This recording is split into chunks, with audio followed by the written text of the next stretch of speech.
Hey, welcome, thanks for stopping by. It's time to learn with our friend Clive. So grab your brush, have a great time. And don't forget to click subscribe. Hello, my name is Clive from cliveart.co.uk. Thank you very much for joining me in the studio today. Yes, I'm going to go straight into the painting. And as you can see, my palette is messy, and you may be wondering, Clive, why is your palette so messy? Well, I've just finished a painting, and I thought, well, there's no point scraping all this up and trying to save it. Let's just do another painting and use it up if I can. I got some gesso in my pot. I will be coming to that in a minute.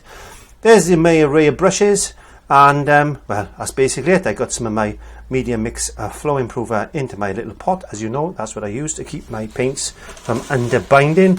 Getting myself some kitchen roll in my hand, and I'm just going to go straight in. I'm going to pick up my shorter flat and some gesso, and I've already put a grey ground on here, but what I thought I'd do is I'm just going to put some white gesso straight on top.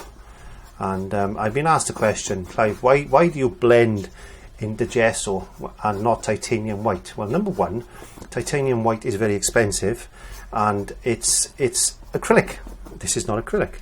This is a chalk paint. It's a calcium carbonate based paint. In other words, it's got a lot of tooth. There's here on the side of my board there, that's actually been painted with black, and it just seems to work a lot better for me. Don't know, so something I started doing, and it seems to work and helps me blend in.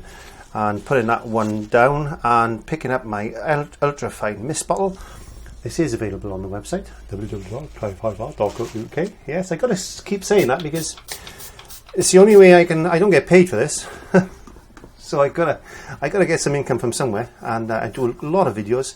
I've given a lot of information, and if you were gonna buy lessons on the high street or go to a gallery or somewhere, you could pay a lot of money for what I'm teaching you. Yes, so if you want to pop along and purchase some of my wares, you're more than welcome. I'm going straight into a bit of yellow, straight into some cadmium yellow. Yes, I'm not even thinking too much about it, and I'm going to put a little bit of cadmium yellow in like that. There you go. How about that? That's a lovely bright yellow colour. There we go. And I'm going to go straight into a bit of cadmium red. I'm going to mix a little bit of that in. There you go. And that's mixing with the yellow and the white. And it's giving me that little bit of a peachy glow to the sky. There you go. Let me put my blending brush down. Let's add a little bit more red to that now.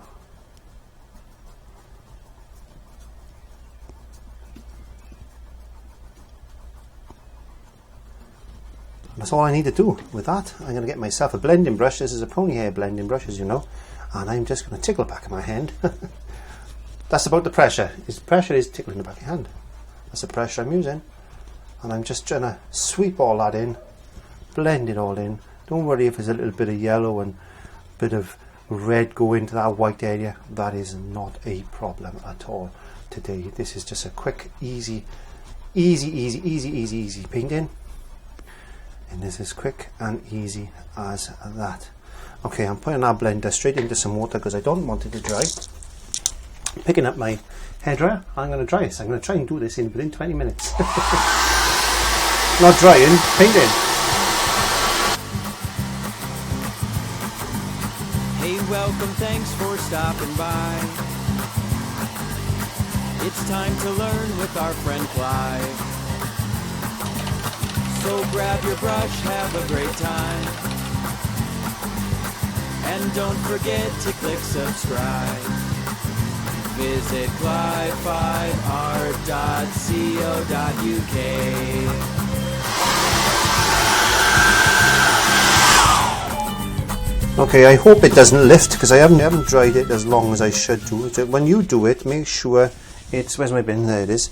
Make sure that it's really dry. I'm just going to take the excess moisture off my brush, and I'm going some titanium white now, and I just want to go into that one corner. A little bit of red on my brush. That doesn't matter. I don't mind. There we are. Let's not stand on ceremony today. and I'm going to go into a little bit of yellow. I just want to darken that area up with a little bit of yellow, I should say. Is it darken it or brighten it? I don't know. I'm going to come straight across like that.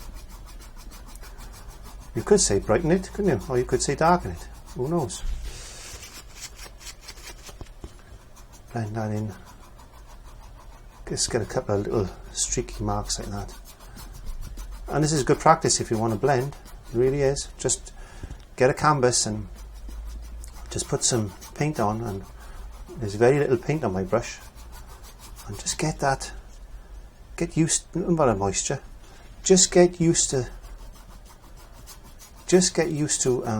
mixing this paint together on the canvas. There we are. I've gone over that side now where I put that red and white effect in place. Oops, you went into the red. I don't want to go into the red yet. I'm just going over with a very light amount of yellow on my brush. Now I'm going to pick up my fine mist atomizer again. I'm just going to give it a little squirt, and I go back over that again. Now I'm going to go straight into some red, and now I'm going to increase this redness like that.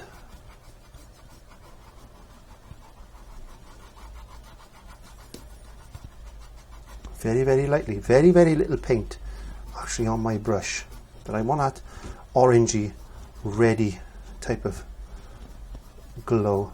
I want a bit darker in this area there, like that.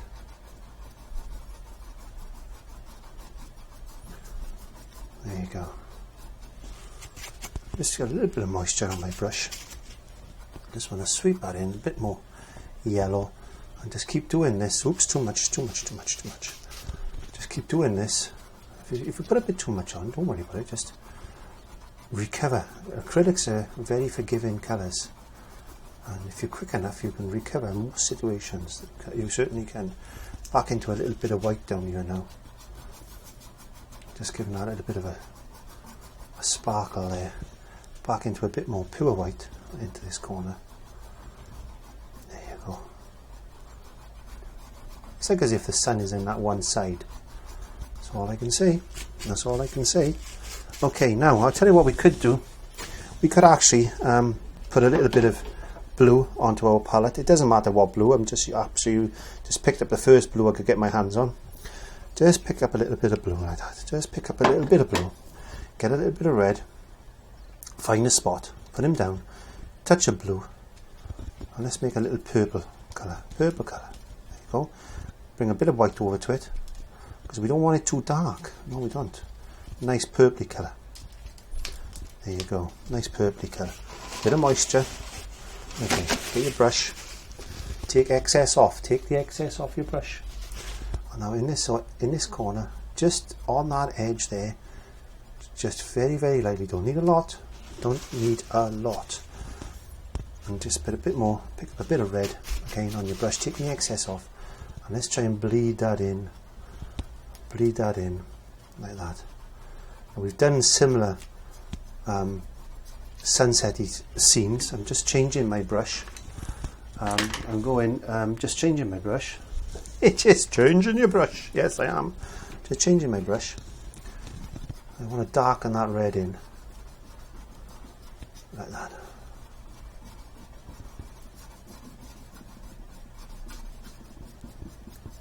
Okay. Washing my other brush out. My other brush, the one I just used now, was a bit hard for my liking. So I've just quickly washed this brush. And all I got is the moisture that's on the brush. All I've got is the moisture that's on the brush, and I'm just very, very lightly caressing this canvas with that moisture, not picking up any paint. Only the paint I got on my brush is what's coming up off that canvas. There we are. And that's a nice easy effect there. Okay. Let's get, I tell you what we could do. Let's get a script liner brush. I've got a script liner brush here. Whoops, I've got a script liner brush here. And let's make up a little bit of orange very quickly. Let's get some yellow. Just a small amount of red. Always put the lightest colour down first. There we are. And let's thin that down. Let's get a nice orange. There. Get it to a nice sharp point. Twist your brush, and then let's try and get this line in like that. You should just about see that. There you go. Let's add a little bit more red to it. I can't quite see that. Yeah. You've got to play with these colours sometimes, and I'm going a bit quick for myself today.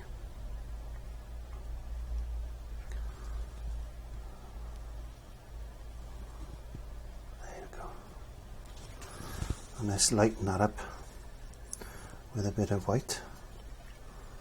I'm just making that a little bit lighter. And just put in a few lines in like that. Like as if there's some trees or whatever. Rub the bottom of that with your finger. Let's just get that bed in like that. There you go. And let's darken that up. Let's get that yellow. Bit of red. Let's get a nice orange now. We're going to have to be... Let's put another tree in like this. It's funny because you want it quite dark down here, but you need it to look lighter up there. So let's just add a little bit of yellow in. There we go. Just as if it's picking up a bit of light like that. Now I've done similar ones, and these are nice, easy lessons to actually try your hand at if you want to. I'm going to go into a bit of Mars Black. I added a bit of red to this on the previous lesson, so it's because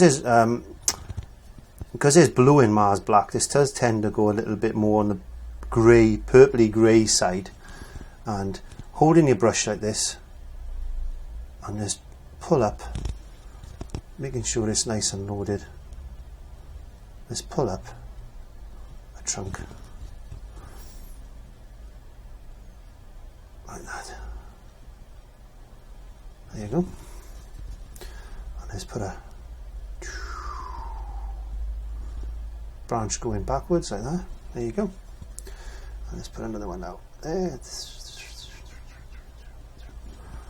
Like that.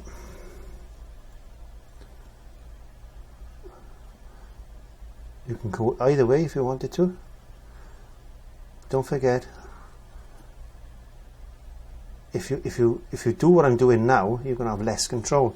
So what you need to do is practice getting this paint like ink, getting that paint like ink, and just letting the brush twist. As I'm moving the brush, I'm twisting the brush in different directions, and just letting those branches come from the brush. The branches are coming out of the brush like that, and it takes a little bit of time, a little bit of practice, but when you get used to doing this, broken line, doesn't matter, when you get used to doing this, he says, there you go, you'll have so much fun, so much fun. Let's get a branch going backwards now. That's coming from behind the tree. We can get one coming in front of the tree now, like this, if we wanted to. And we get another one over there. Don't worry, just branches grow every way they want, and it doesn't matter. What we see in our mind when we're doing clouds and trees and mountains is our perception of what these things look like. But if you look in nature, then you'll see that these things have got a mind of their own. They certainly have. So let's put another. I'm just having a bit of fun today. I'm not looking for accuracy or nothing like that. I'm just giving an idea. This is just an easy little lesson that I thought I would just throw in on the end of another lesson, and why not? So let's put a couple of birds flying in the sky like this, and swallows or whatever they are, I don't know. We can put any little tiny little marks like that, just to make it look as if there's birds flying around in the sky. There you go. There we are. It's a bit of fun, isn't it? And for an extra bit of fun, we can get one of these little brushes, and let's go into a bit of black. Let's bring some yellow now to that. And we got this nice colour, this nice grass type of effect. And I just put that on the bottom of our painting like this. And let's pick up some black, straight into some black. Just here and there, and there and here. There you go. Just to finish off the bottom of that painting. And we can tighten up the odd area, just dampen the brush and just pull those trees, bed them in. If you're quick enough, you should be able to just bed a couple of these trees in like that. There you go. Put a couple of shadows in. Let's get a couple of bits of bushes, and I'm just picking up a little bit of whatever paint now, and I'm just putting some shapes here and there and here, just to represent maybe some trees or something in the background. There you go. Who knows? I don't know. It's just I thought I'd just do a very, very quick lesson today for you. So please like, comment and subscribe, and please press the iCards. If you're on an iPhone or an iPad, press the screen. The little eye will pop up on the top left hand corner, right hand corner. Press that and some cards will come down. That's just going to take you into playlists. Also, there's a little picture of me down by there. It's a little what they call a branding mark. If you click on that, if you've never subscribed before, then you subscribe to my channel, or just go to www.clive5art.co.uk, where you've got tracings, where you've got playlists, where you've got the shop, and there's other interesting things in there, or there's going to be. And as I said, all it remains me to do today is just sign this painting very, very quickly in the bottom corner. I'm just going to put my initials there today. Have a good day, a good week, a good month, a good year, because I don't know exactly when you're going to be watching this, as time is relative on YouTube. So from me in the studio, I'll see you on the next lesson. Have a good day, good week, a good month, a good year. May God go with you, and I'll see you soon on another lesson. No, my teeth fell a bit loose. I haven't got false teeth. Sometimes my tongue gets wrapped around my teeth. Bye. So grab your brush, have a great time, and don't forget to click subscribe. Visit clive5art.co.uk.